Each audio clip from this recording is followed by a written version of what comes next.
All right, Sideliners, welcome back to another episode of Hitting the Hardcourt. We're going halftime today. We got a bigger panel, just slightly bigger than usual. But hey, I like to stack my chips, stack my cards, stack my team. We got Sarven coming back, Mickey, and Mike joining us here today, and we're going to come off of a topic that we were ended on our full-time episode on Saturday, and Mike actually brought up this story, and we're going to talk about kids for a second. Not necessarily raising them, but just in the sense of having them and the potential that could be. I don't know, do any of you guys have kids? No. Not that I know No. of. I mean, none of you have like back ordered child support checks in the mail or anything, do you? Yeah. Nah, just Not student willing to loans, check. bro. Just student loans. I hope not. So, we have this story that Mike had actually brought up the other day, and so apparently a billionaire had offered Serena Williams and LeBron James, arguably two of the most dominant athletes in the entire world, $1 billion. Okay, $1 billion. Just keep that in mind to have a super child athlete. Damn. Now, that's a lot of zeros to start out with, but just quick panel, yes or no. I just want to know, guys, would you take the $1 billion?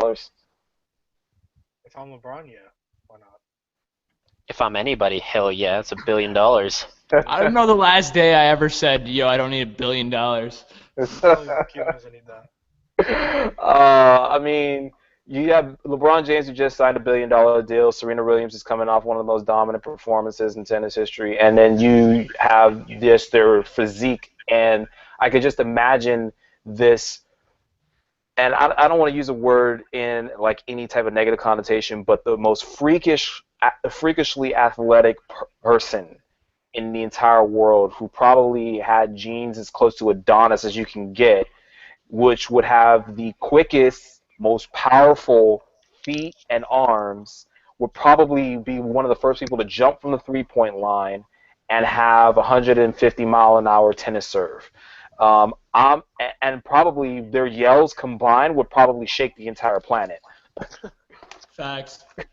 Because every time LeBron James throws in a dunk and he yells like a lion, so you can hear it at the top of the stadium at Quicken Loans Arena.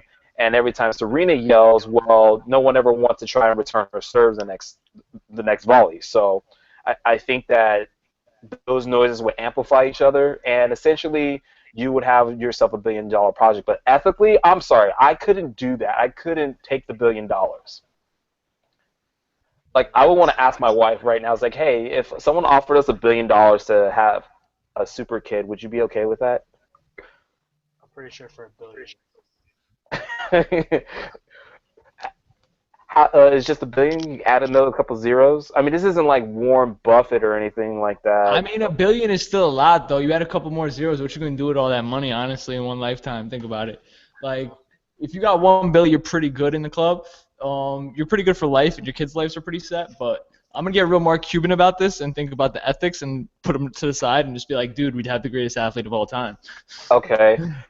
Yeah, but if you're rocking $1 billion, why not just be like Tyga and blow it on a yacht and an I-8? And of course, I mean, 8 times, however many zeros, add that in strippers, and you blow all the money. See, that would be like the Macaulay Culkin, Jonathan Taylor Thomas type of lifestyle, where you get all this money as a young kid, blow it before you're even 18, and then you're coked up like Lindsay Lohan, and then this whole project just becomes a wash. Because I'm sitting there and I'm thinking about this project, and without looking too much into it, you're basically paying into what would be an investment, and $1 billion over an entire lifetime. Yeah, who's raising the kid, first of all? Are we letting LeBron and Serena raise the kid, or are we like sending it to like Jerry West, Tim Grover basketball school for the rest of its life? They're gonna have Tim Grover follow him around or whatever. Tim Grover literally just trained this kid since he's born. I, You saw what I Tim Grover did to Jameis Winston's belly, by the way? Jesus. no. That's the new Jenny Craig, man. Tim Grover, new Jenny Craig out there. I I think he wouldn't. lost like 8 inches with no waist trainer. I wouldn't want my kid to have that, because if you think about what really creates these freakish athletes, it's not so much the genetic part about it. It's you had to have all the right things happen at the right time to the right people. I mean, Serena Williams came from Los Angeles, and I mean, Los Angeles doesn't breed freakish athletes. They breed, I mean, depending on where you live at in Los Angeles, they breed people that have a lot of drive. I Because think it definitely depends on where the drive is. I mean, you look at guys like Michael losing his dad and stuff young on, and always having a older brother that was overshadowing you. It creates champions. and you have LeBron there who literally had friends of his get shot and killed in the neighborhood, and him trying to drive himself out of that and living in Cleveland, where I mean, there's not a lot of great stories that come out of Cleveland, and the fact that LeBron is one of them, and he played football. I mean, people keep forgetting that this is a football player that played basketball. This is like what Jimmy Graham would have been if he had the skill and decided to play basketball instead of football. Yeah, but like even at a young age, you could see LeBron knew the game, and like at 18, he understands the game better than Deion Waiters ever will in his lifetime. I mean, that is a funny comparison, but still, you're talking about the fact that you think that you can build an athlete just by putting. No, you definitely can. We gotta like Manchurian candidate it and just like drop it off in the middle of one project. I'm like, not to even sound like the worst person ever. Like you drew the parallel between Serena and LeBron. They both didn't come from good neighborhoods. Like they literally had to like strive for what they had, good support systems, and they literally had to strive for what they wanted. So if this kid knows he's a $1 billion project, he's just gonna be on Twitter just being like, ha. I'm the son of LeBron James and Serena Williams. I mean, what would you call that? An android. Andrew Bynum. Wilt Chamberlain. I mean, if you look at two athletes together that you're trying to put together, I mean, if you look past LeBron and Serena, what two athletes could you put together? Some basketball player and some really dominant athlete. Doesn't have to be female, doesn't have to be male. There's just two dominant athletes together. Who would you pick? Any basketball player? Any basketball player. All right, I think if we're going to go with somebody like Boban, who's just freakishly tall, and somebody like Ronda Rousey, who kicks the shit out of everybody, and then you've got a super child. Well, you have this tall dude just walking around just kicking the crap out of everyone in the league. You wouldn't even jump. They'd be like, all right, try me. He'd be like, yeah, I'll make number protection. 2. Yeah, that's rim protection right there, literally. I'd be ready to grapple anyone to the ground in a second. I'm like, yeah, I'll get in a fight, but I just really get into a shouting match with Boban. When it's talk about big dudes, I picked Shaq just because he was just so big and naturally dominant inside the paint. And I would go with Lisa Leslie. I would just want to recreate another true center. The LA Dynasty. Yeah.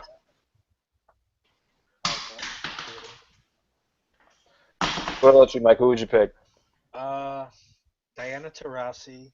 Wow, you just took that out of my head, but keep going. And Odell Beckham. Okay.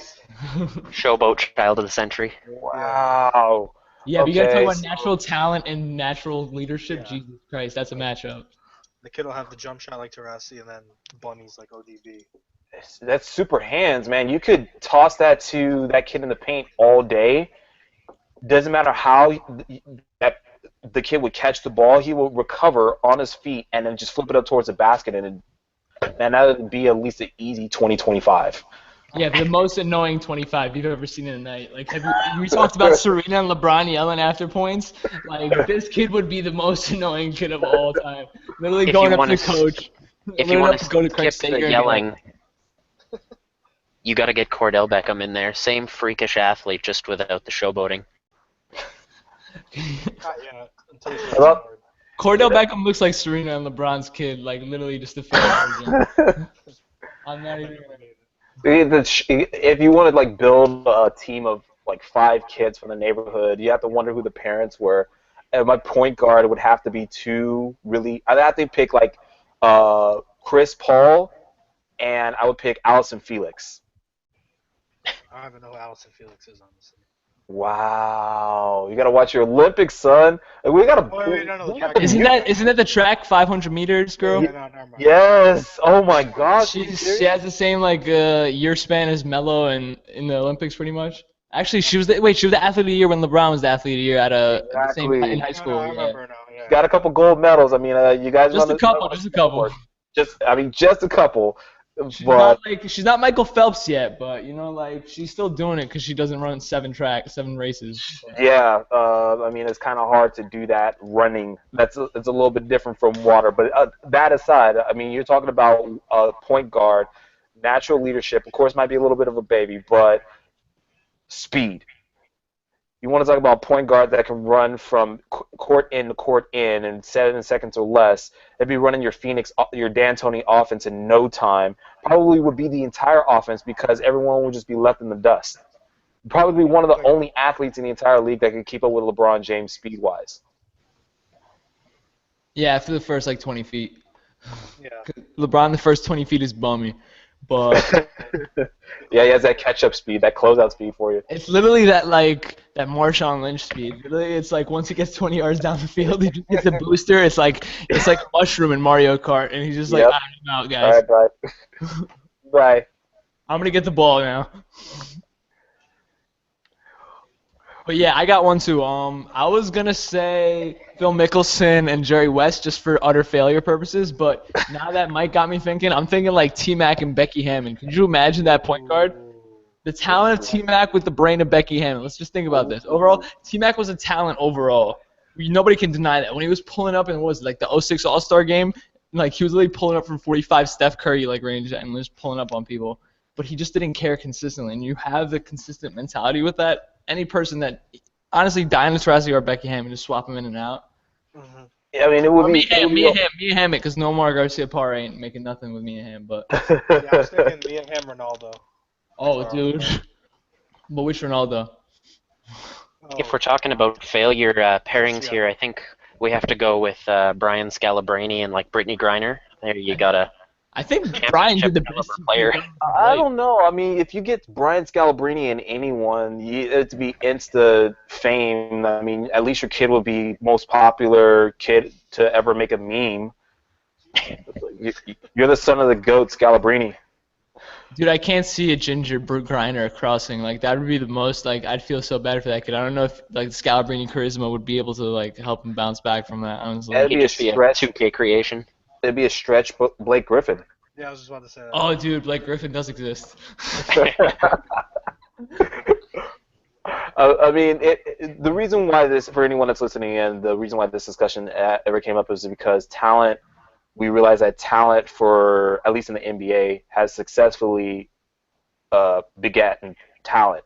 So you have, the son of Michael Thompson, you have the up-and-coming son of LeBron James, you have the son of Del Curry, you have all of these sons and even daughters in the WNBA who have made really great success, haven't just let the stardom just kind of wash them out, but really great success and help them do well in the NBA. I mean, there are some players that are on teams right now, like Larry Nance Jr. on the Lakers, who is doing pretty well on the team itself. Isn't leading a team to the playoffs or anything like that, but is doing pretty well as a ball player in the NBA and has basically had that success from the generation before.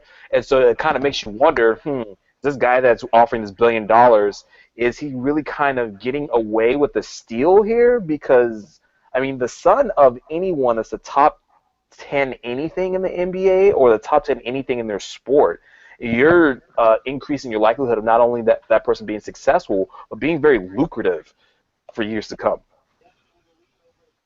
Yeah, I mean, what is Serena worth? Probably close to $500 million too. So LeBron's $1 billion deal he just got. So the kid's gonna be making $10 billion. It only makes sense if the kid's just half as athletic.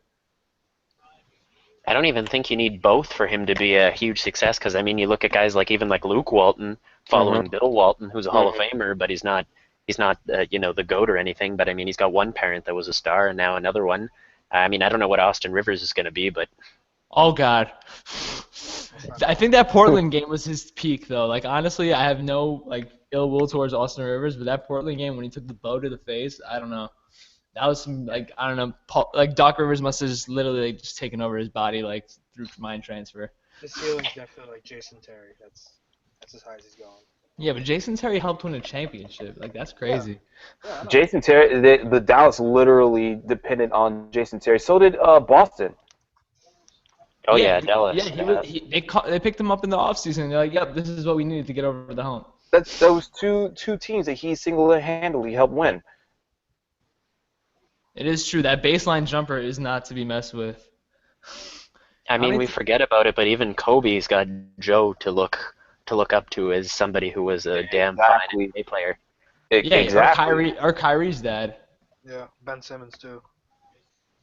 So And Kyrie's dad and Rod Strickland, who's his godfather. So that's a little tidbit for the day, kids. Rod Strickland is. You said Kyrie Irving's godfather? fact. Yeah. Oh my! We have to fact check. Dude, where do you think the handles and the finishes came from, dude? It wasn't. It may be the senior Irving, but they both claim that it's just a product of their neighborhood. So everybody at that park was just throwing off like spin layups off the glass. We're gonna go back and check on this edit later, and I swear if this is anywhere incorrect, Sarv, you're gonna hear about it on Saturday. All right, dude, it's fine with me, man. Moving on. But if I win, I definitely get like 30 minutes at the end of the show added on. You're gonna have a solo talking about. Just like, don't fact check me, people. I am not Melania Trump. I am not plagiarizing. I am not off base. Let's get back to the topic. Yeah. So moving on, we just crowned a new Summer League champion.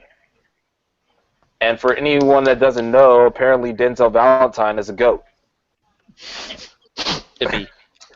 He literally took it from college to Summer League and was just like, yep, not missing a beat. I'm hitting the most ridiculous shots. Denzel Valentine, who had barely sniffed at the basket for the entire finals against the Minnesota Timberwolves, him being on the Chicago Bulls, hits the game-tying 3 and, to follow that up, in overtime, the game-winning shot.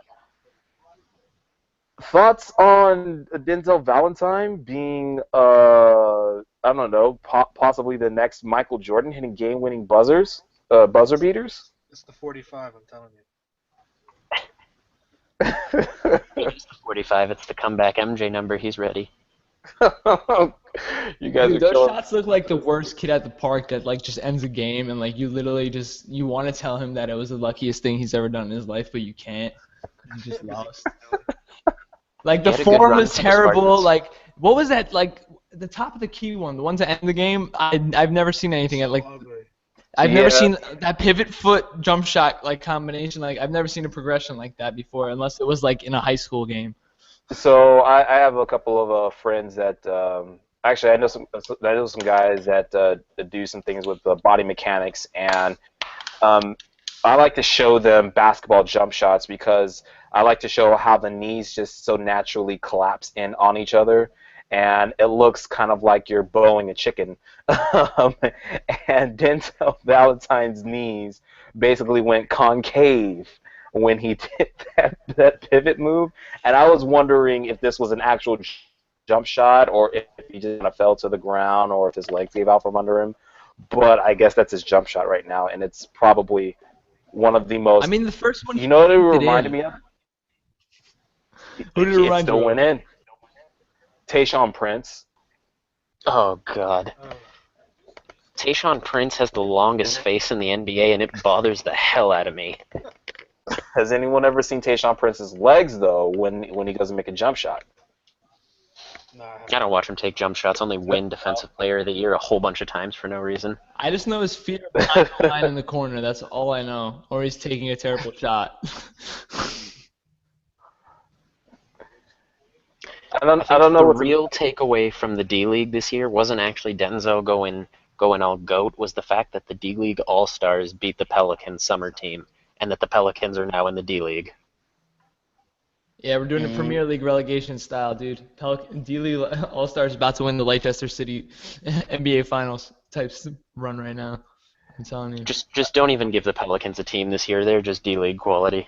Oh, I mean, the wow. Pelicans thought Terrence Jones and Anthony Davis would be a great pairing to recreate. That's what they thought. So It was for a second, and then you injuries just remembered it happened. was. I mean, you don't remember. I mean, it's not 2000. What is it? 11 anymore. No, it's not, and I mean, I don't know what to make of this Pelicans team. I mean, if we're talking about D League and Summer League teams, this is one team that definitely needs their own farm team to try to figure out anything as far as like trying to develop guys in case of injury. I mean, if they ever want to look over at the Santa Cruz Warriors, who pulled up, and well, I can't even think of his name right now. Yeah, McAdoo, James Michael McAdoo. And for a little bit, I mean, if you think about it, Seth Curry as well.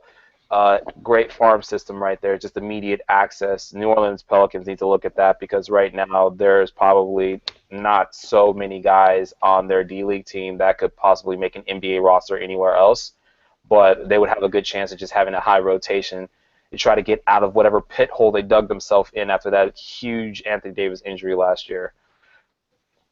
The Pelicans aren't even that bad when you think about it. In theory, I mean, on paper they've got Gordon, who should be good every year but isn't good any year, and they've got Davis, who, if he doesn't get injured, is one of the best big men, let alone players, in the NBA. Yeah. And then you add in some wing talent like Ryan Anderson, and they should be a number 8 seed like they were a couple of years ago.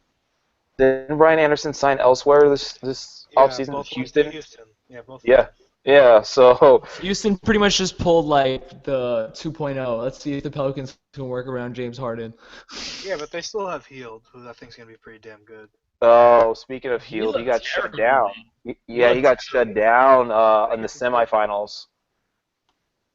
I think he had one good game, didn't he? Where he had like One. six threes in a game. Tyus Jones had 3 great games. Tyus Jones single-handedly carried Minnesota into the finals. Yeah, after Chris Dunn went down. I knew he would take a year. Everyone knew that he would take a year. So the fact that we're talking about Tyus Jones right now not being the Summer League MVP and the Minnesota Timberwolves not taking it is kind of, I mean, it's kind of sad. But I mean, that's how the ball rolls. All it takes is one shot. Golden State Warriors. I think we're forgetting the Rockets have GP2 coming too. I think we just forget the Rockets altogether. Mike D'Antoni's your coach. You're forgotten. I'm sorry, but I've lost all respect for the Rockets, and that's saying a lot about a guy that watches a lot of basketball and loves basketball a lot. But this team has single-handedly concaved upon itself. It is like watching a black hole, a star just die, create a black hole, and that thing just sucks in all the life around it. I mean, I felt sorry for Dwight Howard on the team, and I don't feel sorry for Dwight Howard ever. I felt sorry for that guy, and I'm glad that he got out of that situation.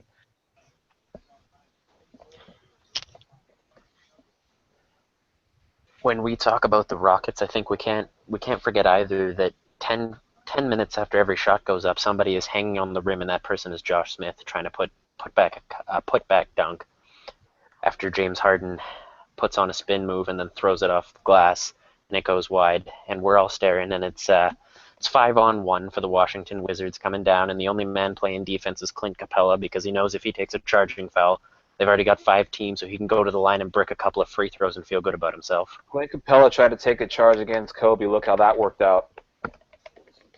Was that the last guy? Capella tried. I mean, Clint Capella got made into a poster by a darn near 40-year-old man. So that was the symbol for Houston's entire season. Yeah, you tried, son. Better luck next time. I mean, the fact that you say that the Houston always has someone on the rim and that person is Josh Smith, I mean, there are things that we just keep building on this list that makes me wonder how this team even got into the playoffs in the first place. Oh, wait, Utah got injured and then lost their last game against Kobe scoring 60. Actually, it was more Houston had to win than Utah lost, but, you know, splitting hairs there. But all in all, the fact that Houston was better than 7 other teams in the Western Conference in order to get into the playoffs only says a lot. It was a bad year for the Western Conference, man. It was a bad year. It was essentially top heavy. I mean, overall, I'm sorry, but I just lost respect for Houston as a franchise. They're gonna have to do a lot this season, and they didn't make any headway in the summer league.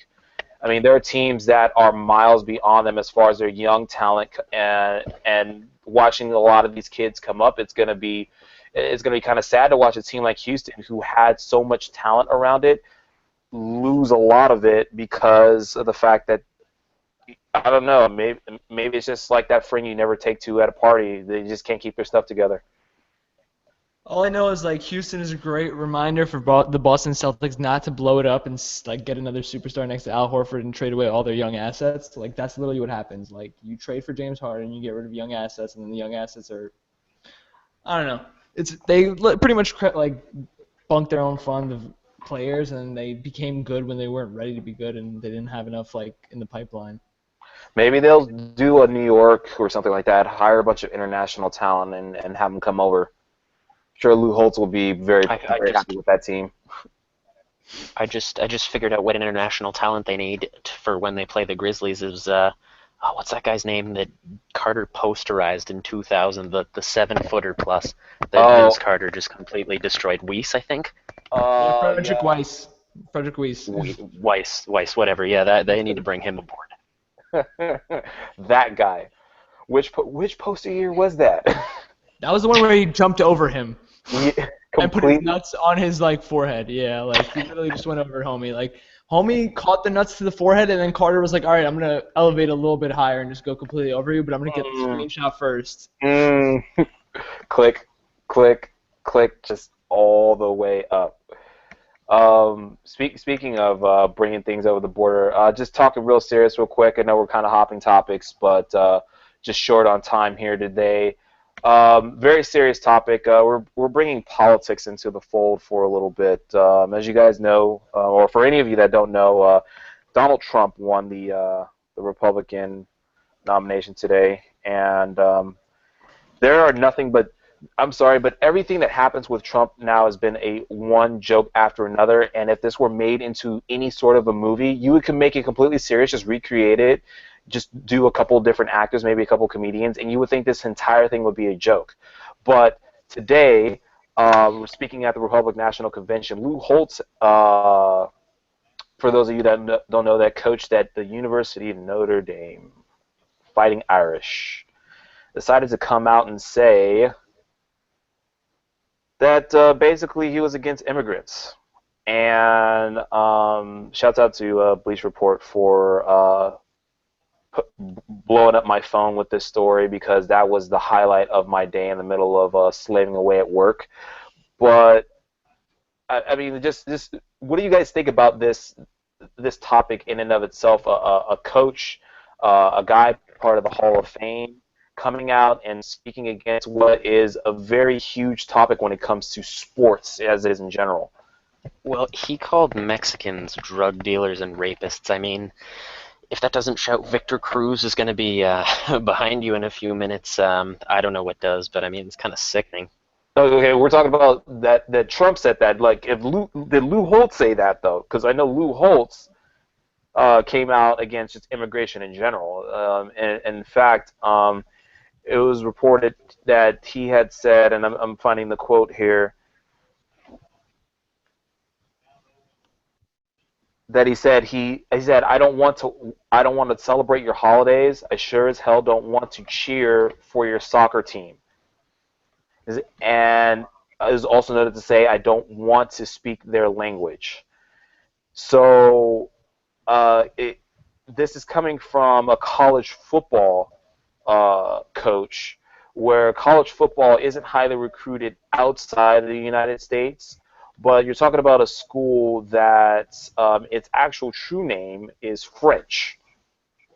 For those of you that I didn't know this, because I went to a little UC down in Irvine, Zot. The full name is University of Notre Dame de la. Look that up. Fact check me on that. Double fact check.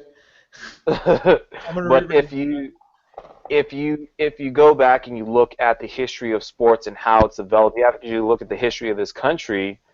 I'm just kind of questioning why in the world someone. Of course, he's 79, so it's probably getting to be about that time where he just kind of says whatever he wants because he's Yeah, he's bored just and going he's spending all senile, his dude. money. Yeah, he's just losing it. He's I like mean, pissed that you he's can not chalk it assistant up to coaching me. somewhere. Nah, but it's really the era he was born in. I feel like you got to chalk it up to. Like literally, like when was Lou Holtz born? Let me look this up. 34. 1934, dude. 34. If you're not racist and you were born in 1934, guess who you are? Not anyone Donald from Sterling. America. Donald Sterling, a great answer. I was gonna say Nelson Mandela, maybe, but like, I don't even know. I mean, in all seriousness, it's surprising considering the coach at his position, who he is, where he's been. Yeah, the prestige and like the honors that he's had throughout his career, like the institutions he's worked for, it's ridiculous. Like to think about like somebody working at Notre Dame and being that blatantly racist is just that's a Donald Trump America.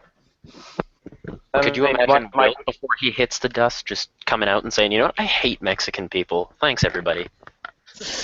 Yeah, I not that I could imagine him saying that. I could imagine some high-profile sports figure coming out and saying something stupid like that, and then us just having a field day on it. Of course, there are probably high-profile characters out there, those that are either retired or high-level coaching or somewhere like a GM or front office staff that probably think this way, but have never said anything. Are we gonna talk about Danny Ferry for a second or no? Uh, How did Danny Ferry get a Pelicans job, by the way? Yeah, well, dang emails, all the free agent meetings for Atlanta. Oh, God, all those emails leaked were terrible. This is why some people should never have access to the internet. Like, it's a privilege that not everyone should have. You never really know, though, until it happens, and then you just kind of sit there and you look at the history of that person, and you're like, this person has sort of had a history, and we never really paid attention to it, but this one was overt and over the top, kind of obvious.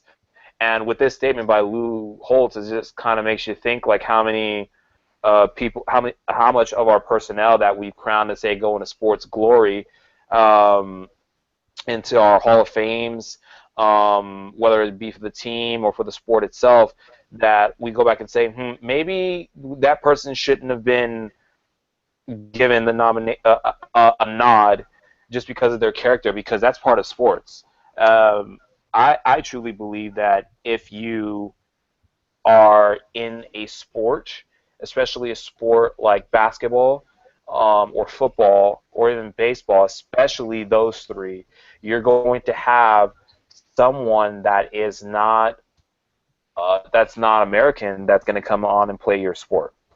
And if you can't accept the fact that you are part of a culture that has been made up of other cultures, then you shouldn't be part of the sport at all. Yeah, no, I agree with that. I agree 100%, but I want to just get everyone's attention on the bag of Crown Royal he was carrying around with him around the convention. I think Grandpa might have been faded off the juice. He might have been faded off the juice. And at that point, can we blame him any more than Kanye off the Henny? Like, But let's think about it. If he had the Crown Royal, what's that, Canadian whiskey?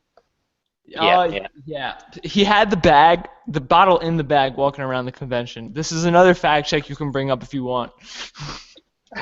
I mean, if you really think about it, not only did you make an asinine comment, but you made an asinine comment while supporting the antithesis to your asinine comment, which I know, is it's a basically beautiful saying, thing. It's a beautiful thing because it's a Canadian product, and do you know who drinks Crown Royal? Not to be any type of racist, African Americans drink Crown Royal. I know a lot of Hispanics that drink Crown Royal. Like, you know what I mean? Like, these are the people he's talking against, like people that are from outside of the country. He just makes no sense whatsoever. He just wants the whiskey. This is the type of scene that you would see on Scary Movie. He's like a meme. He's just a human meme right now. Yeah. Those are some thoughts of things going around in the sports world, especially the basketball world today. And I brought up the last point just simply because it has mainly to do with college athletes and the fact that this is their former coach.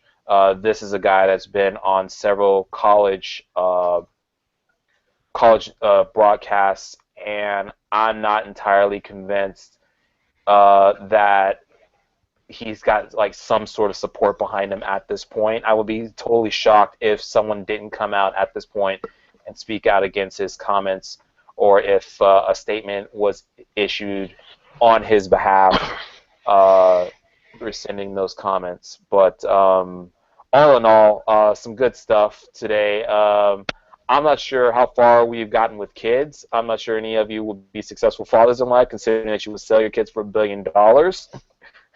Sell for the money, baby. Always sell out. Shame on all of you. Need more zeros, dog. Need more zeros. You know, now that I think about it, who would get the $1 billion? Would it go to you or would it go to the kid? I think you invested in the whole thing, but I don't know. Like, why would I get it? Like, am I training the kid? Am I like literally like it's like Yoda? Because Maybe. according to the Ain't nobody story, want Hayden Christensen raising their child. Serena and LeBron would split the money.